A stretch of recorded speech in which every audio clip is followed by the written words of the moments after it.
right, good morning, Scoop Nation. You are listening to The Morning Scoop, and it is Thursday, December 22nd, aka just 9 short days until the Georgia game. So, in light of that, in light of also the early signing day yesterday, just wanted to give a quick update, concise update on kind of what happened yesterday, some of the highlights around the college football world, as well as all of the signed recruits, flips, and potential to watch for the Ohio State Buckeyes. But before I do all of that, be sure to like this video and subscribe to the YouTube channel. There are a couple of conversations that have been going on since the early signing day started, actually about 24 hours before, with Bill Greene, Kirk Barton, and everybody at BuckeyeScoop.com. So be sure to check out BuckeyeScoop.com. Join today and check out the Ask the Insiders board for that conversation, as well as all of the other conversations and breakdowns ahead of the Georgia game here in just 9 short days. Now, that being said, yesterday was a fairly uneventful day, in large part for the Ohio State Buckeyes.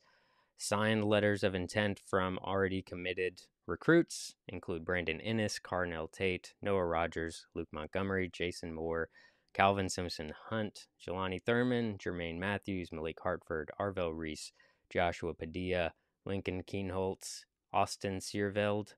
I'm probably pronouncing these terribly, by the way. Will Smith, Caden McDonald, Cedric Hawkins, Bryson Rogers, and Miles Walker. The only one of the currently committed Ohio State Buckeyes that, at least to my knowledge up to this point or to this recording, that has yet to sign officially, or at least yet to be announced officially signed, was Jaden Bonzu, though you saw last night, if you were paying attention on Twitter, he had posted that it looks like he probably signed his letter of intent, as well as the foundation put out a tweet that also seemed to confirm that, and confirmed that he was quote-unquote saved in this class. So if it's not officially announced, it seems like everything has been signed, sealed, and delivered for that. The only flip that we actually saw happen was Kyan Lee, the cornerback, who did flip indeed to Auburn on signing day. A guy, I guess. If you look at all of the kind of pundits, he was one of the maybe lower rated recruits. You never want to miss a guy like that, especially in a cornerback room that is pretty thin. So definitely not ideal, but there are some players that are still in the portal that we can look at and hopefully potentially land to either replace him and be a little bit more impactful along the way as well. We did have one flip to the Ohio State Buckeyes from LSU. That was confirmed with Joshua Mickens signing defensive end. So while we did miss on the 3 big 5 stars, Damon Wilson did sign to Georgia. Keon Keeley obviously signed to Alabama. That's not a surprise. Mateo Uyunglele signed with Oregon. Oregon had a fantastic day. Phil Knight came out with bags in hand and just made it happen. I will say, though, his dad did put out a tweet saying that he's been an Oregon fan all his life. So I don't know how maybe that got missed along the way. Maybe, I don't know that it was even really missed, but I don't know why that wasn't part of the conversation over, where is he going to choose? It's long been thought of that Oregon was a distant third. So the fact that it just jumped all of a sudden is a little bit surprising to me, but given context, given money, Phil Knight, Nike, it kind of makes sense. I talked about it the other day with the NIL collective stuff. Oregon has it in a pretty good place as well. I mean, they have essentially Nike executives running their NIL collective, so it's going to be good. And unfortunately, you lose out on those guys sometimes. Is it sustainable long term? Like I said the other day, I don't think so. I think there's going to be some regulations. There's going to be, restrictions. NIL is going to even itself out to an extent, I think. But right now, that's the state of college football. So we miss out on those guys. Missed out also on Johnny Cornelius, the Rhode Island offensive tackle who went also to Oregon. Jeremiah Byers, the tackle from UTEP, committed to Florida State. We did land a couple transfer portals so far, in Casey Magyar, the kicker out of Kent State, and John Froman, Arizona State long snapper. So special teams getting, I don't know if it's a much needed impact players, but I'll take them. Especially if you need to run a fake punt at any point in a game. Good to have a long snapper that is on the same page. Not to say that maybe that's the case, but somebody was not on the wrong or not on the right page, and it definitely didn't seem like that was Jesse Mirko in that case. But I digress. So still some possible needs. Running back, obviously, no running back currently in this class. Jamarian Wilcox is still out there. Did not commit yesterday, so he's a 3-star running back from Georgia. Number 543 if you're looking at 247 Sports Composite, and the number 37 running back. So it's still possible we land a 3-star, maybe low 4-star running back somewhere in the portal or somewhere in the recruiting trail over the next few months. But Jamarian Wilcox probably a name to keep an eye on as well. There are still a couple tackles out there. Jarrett Kingston, Washington State offensive tackle. Dylan Wade, offensive lineman from Tulsa, though that one seems to be down to USC or Auburn. So it doesn't seem like Ohio State's still in the running with that. But Jarrett Kingston would be a great add if we are able to close out on him. Speaking of cornerbacks, another pretty impactful need, especially with Kyan Lee flipping over to Auburn. Ventrell Cypress still out there, the cornerback from from Virginia. So that would be fantastic. Day one starter, opposite of, I would assume, Denzel Burke next year, unless he gets supplanted by somebody else on the roster. Cormani McClain, I mean, these are kind of long shots at this point, right? But he's rumored to Colorado, rumored to Miami, so it's likely going to be one of those. But if you're looking at Deion Sanders primetime with Colorado, it would be a pretty intense land if Cormani McClain lands there. Denver Harris has some ties, rumors floating around to Colorado as well. And of course, Travis Hunter doesn't come as any sort of surprise, I'm sure, to anybody listening. But Travis Hunter, the cornerback, former number one player in the 2022 class, that flipped on signing day to Jackson State to play with Primetime. Flipped to Colorado. I don't think anybody didn't see that coming as soon as he decommitted, as well as I'm sure there's a ton of other commits from Jackson State that are going to be very quickly headed to Boulder, Colorado here shortly as well. A lot of decommitments from that team the other day. And Shedeur Sanders obviously committed to his father, I think, over the weekend maybe. So a lot of traction for Colorado, a lot of traction for Oregon. Oregon did, like I mentioned, closed on Mateo Uyungale. They flipped Peyton Bowen and Jaden Lamar, running back, 4-star running back from Notre Dame, and the 5-star safety Peyton Bowen from Notre Dame as well. So not a good day if you're an Irish fan. But both of those flipped to Oregon, as well as Austin Novosad from Baylor flipped his commitment from Baylor to Oregon as well. And they landed one of the top offensive tackles in Johnny Cornelius. So all in all, Phil Knight, the Oregon collective, whatever the reasoning is behind it, they had a fantastic day, fantastic close for the first signing period. And they did also maintain their 5-star wide receiver, which there were some questions about whether or not his letter was going to come. Still some questions around Peyton Bowen. I guess his letter hasn't come yet either. But, aside from some last-minute drama, all signs point to him actually signing and becoming a part of that class. And the last thing here, other than Ohio State's, Alabama just continues to get what they want. Russaw, 5-star defensive lineman.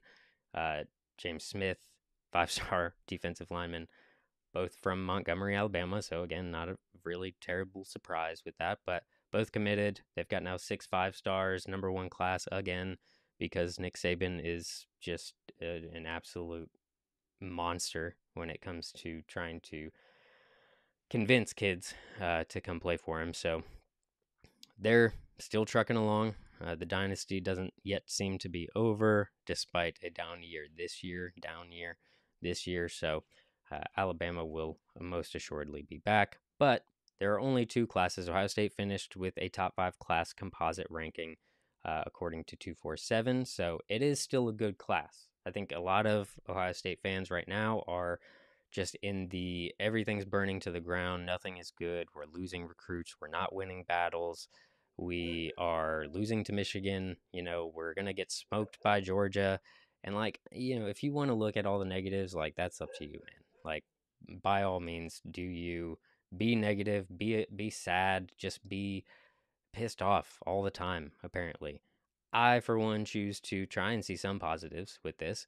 This is a great class. We have the third rated class by average actual ranking, 93.57 average. And the only two ahead of us would be Alabama and Georgia. So it's not any different than any other year in all reality.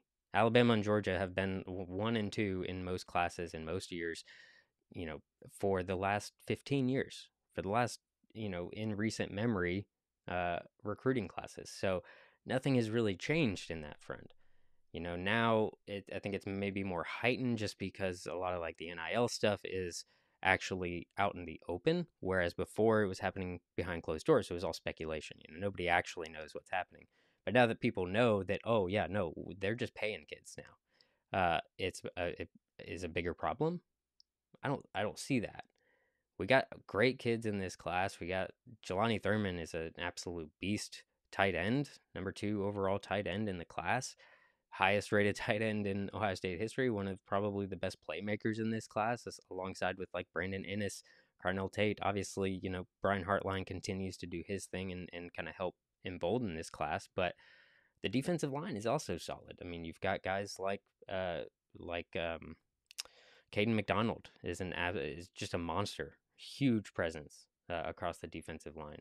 You've got guys like Jason Moore, who a lot of people believe is maybe one of the actual best defensive linemen in this class. So I don't think it's necessarily a bad class. I think there's a lot of good players to kind of look at and tip your hat to. Did this staff miss on a lot of players? Absolutely. Are there still a lot of pretty glaring needs, especially after this year, that need to be filled either through the portal or, you need to close out on some maybe potential diamonds in the rough over the next couple months? Yes, absolutely. Running back, one of them. I would say offensive line, though, Luke Montgomery can definitely be kind of that wave of the future, if you will. But you need to get somebody. You just need depth at this point. You're going to lose a lot in the draft this year. So defensive back, obviously, still always a need. We've lost a lot of players over the last few years to the portal, to decommitments. So it would be great if we can land somebody like a Fentrell Cypress, maybe like a Denver Harris. I know the relationship really was there with Kerry Coombs in that one, but it's still a possibility. Anything is possible at this point. But I would say probably Cypress the most likely, and even he's trending towards Florida State right now, unfortunately. But a lot of time left to go in that one.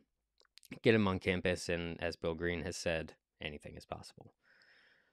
So yeah, I mean, I don't think it's a bad class. Linebackers lacking too, but you got guys like Sonny Styles, C.J. Hicks. Arvell Reese maybe will play linebacker for a year early before switching over. There's discussions of flipping Chip Trayanum back over to linebacker. I think they'll be fine. I would have liked to have seen a top tier linebacker, somebody coming into this class, but it makes next year 2024's class that much more impactful. And there's a lot of great players in that class as well, and it's off to a pretty decent start. Obviously, losing Rayola didn't help matters, but there's still a lot of playmakers in that class, and Ohio State is in with a lot of them as well. So looking forward to what that happened or what that looks like. 2024 is on the clock now. This class is essentially done. There's probably going to be some extra pieces that are added later, before the second signing period. But that's kind of the basic rundown of what happened yesterday. Not a lot of surprises, like I said, for Ohio State specifically. But I think you saw a lot of kind of like the NIL, the impact that can have on kind of the conversation up until signing day. Everything is still happening up until there is pen to paper. So that is the current state of NIL. That is the current state of recruiting. Again, I think, as Ryan Day said, relationships at the end of the day are still going to be impactful. And as NIL becomes more regulated, becomes more concrete over the next few years, I think we'll start to see a pull back towards those relationships and getting guys like Brian Hartline, like Larry Johnson, assuming he's still there, which people that are calling for him to, it's time to move on from Larry Johnson, like, pump the brakes here. He's had 2 back-to-back great classes. This is a solid defensive line class. Just because there's not the, single 5-star name attached to it doesn't mean that this is not a great class. And I think it is. So pump the brakes there. As long as Larry Johnson wants to continue coaching, he should be able to continue coaching and go out on his own terms. But I do think you need to get somebody, and you have to have that somebody in mind for the next wave. Maybe bring him on as an analyst, or as an assistant to Larry Johnson, somebody that can get in, learn from the GOAT, and kind of be that next wave to pick up once he is ready to actually retire. So pump the brakes with that. I don't know with the rest of the staff what's going to happen. I think there's still a lot of time left for Fry to make an impact. And I think you got to give some of these guys that have only been here for a year, a little bit longer than a year, to build some new relationships with kids. And really, 2024 is kind of the measuring stick, in my opinion. So overall, great day if you're a Buckeye. Great day to bring in and welcome new Buckeyes to the mix as well, to the brotherhood. So to all of the signed letter of intent, committed Ohio State Buckeyes, welcome to the brotherhood, welcome to the family, and welcome to Scoop Nation. That's going to do it for us here for the morning scoop. And as always, go Bucks.